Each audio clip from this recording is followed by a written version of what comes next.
સાથે હું છું ધ્વનિ।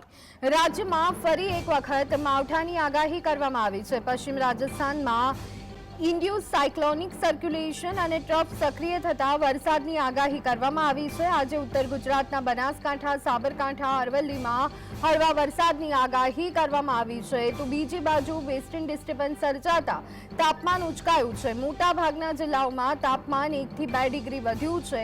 રાજ્યમાં પવનની ગતિ 10 થી 15 કિલોમીટર પ્રતિ કલાકની રહેવાની શક્યતા વ્યક્ત કરવામાં આવી છે।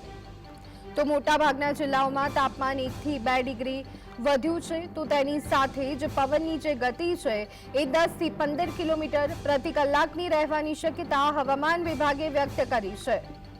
તો આ સંદર્ભે વધુ વિગત મેળવી લઈએ। સંવાદદાતા જતીન અમારી સાથે જોડાઈ ગયા છે। જતીન, રાજ્યમાં ફરી એક વખત માવઠાની આગાહી, ઉત્તરાયણનો તહેવાર નજીક, શું વિગતો?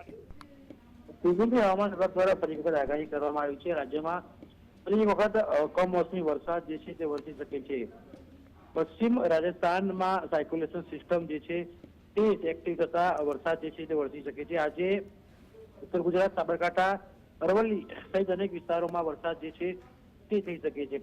રાજ્યમાં પવનની ગતિની વાત કરીએ તો 10 થી 15 કિમી પ્રતિ કલાક જે છે તે રહી શકે છે। રાજ્યમાં પવનની દિશા ઉત્તરથી પૂર્વ ઉત્તરની રહેવાને કારણે વરસાદ જે છે તે રહી શકે છે। અમદાવાદમાં 16 ડિગ્રી ટેમ્પરેચર જે છે તે રહ્યું છે, સાથેમાં જ વાદળછાયું વાતાવરણ પણ છે તે રહી શકે છે। એટલે કે અમદાવાદમાં આજના 24 કલાકમાં બનાસકાંઠા, સાબરકાંઠા, અરવલ્લી સહિતના અનેક વિસ્તારોમાં વરસાદી માહોલ જે છે તે રહી શકે છે। જી આભાર જતીન, અમારી સાથે જોડાવા બદલ।